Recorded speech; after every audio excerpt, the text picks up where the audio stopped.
Down to earth हुनुहुन्छ, नेपालीमा gold medallist हुनुहुन्छ, उहाँ गीतकार पनि हुनुहुन्छ, सर्जक पनि हुनुहुन्छ।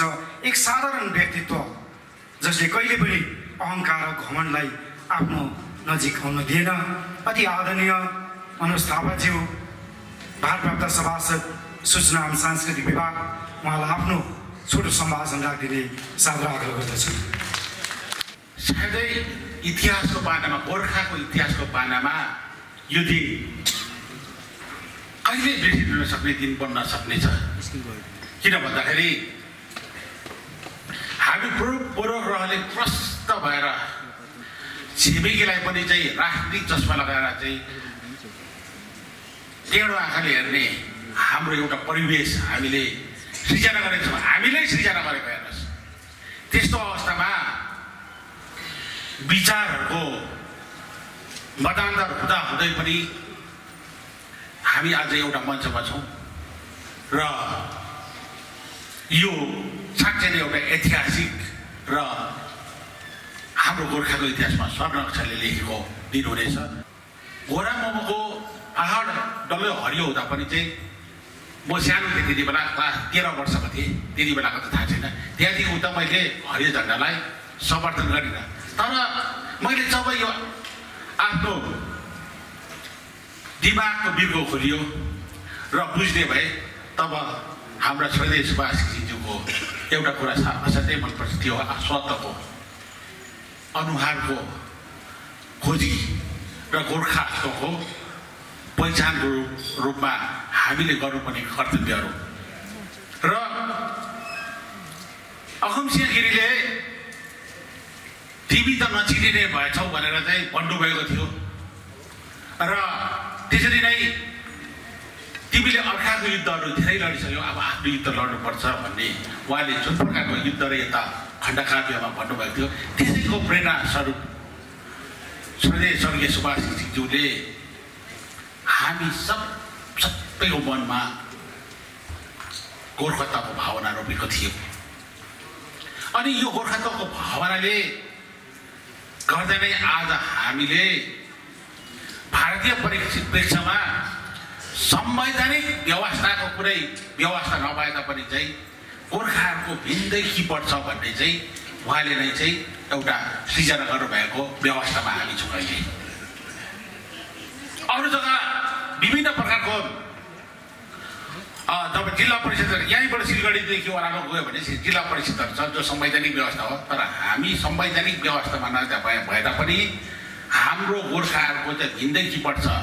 हाम्रो प्रशासनिक क्षमता, हाम्रो प्रशासनिक यो डिमार्केसन छ, क्षेत्रफल छ, यो क्षेत्रफल चाहिँ बङ्गालभन्दा भिन्दै, बङ्गालभन्दा भिन्दै छ भन्ने एउटा तपाईँको चाहिँ कार्य सुभाष घिसिङज्यूले गर्नुभएको थियो र उहाँको यो देनले गर्दाखेरि आज हामी यो जग्गामा छौँ।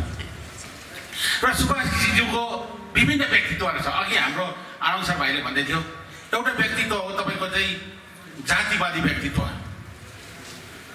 साहित्यिक व्यक्तित्व, राजनीतिक व्यक्तित्व र प्रशासनिक व्यक्तित्व। अब जातिवादी व्यक्तित्व हुँदा के छ भन्दाखेरि चाहिँ गोर्खा तहको भावनाको विचारोपण गर्ने र त्यो भावनालाई चाहिँ हाम्रो मन मस्तिष्कमा प्रकारले चाहिँ गहिरो प्रकारले रोप्ने नै स्वर्गीय सुभाष घिसिङज्यू हुनुहुन्थ्यो। र उहाँको साहित्यिक कृतिहरूमा पनि हाम्रो जातीय भावनाकोले ओतप्रोत भएको भावहरू पाइन्थ्यो। अनि उहाँको साहित्यिक कृतिहरूमा फिलोसफी, मनोविज्ञान र अन्य चिजहरू चाहिँ हामीले पाएको देखेछौँ। अनि आज जुन प्रकारले हाम्रा मुखिया कार्यपालज्यूको विशाल सोचको कारण आज यो कार्यक्रम सम्भव हुन सक्यो।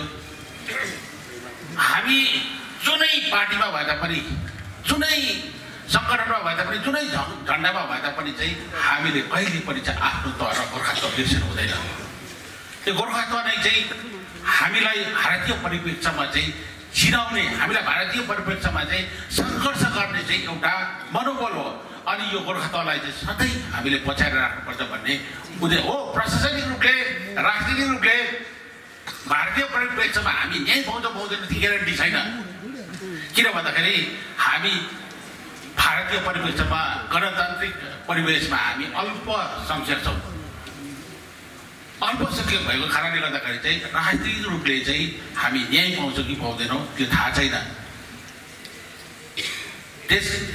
तरै पनि चाहिँ हाम्रो गोर्खात्वको भावना, गोर्खात्वको चाहिँ यो जुन विचारलाई जुन सुभाष घिसिङज्यूले चाहिँ गहिरो प्रकारले हाम्रो मन मस्तिष्कमा रोप्नु भएको छ, यसलाई हामीले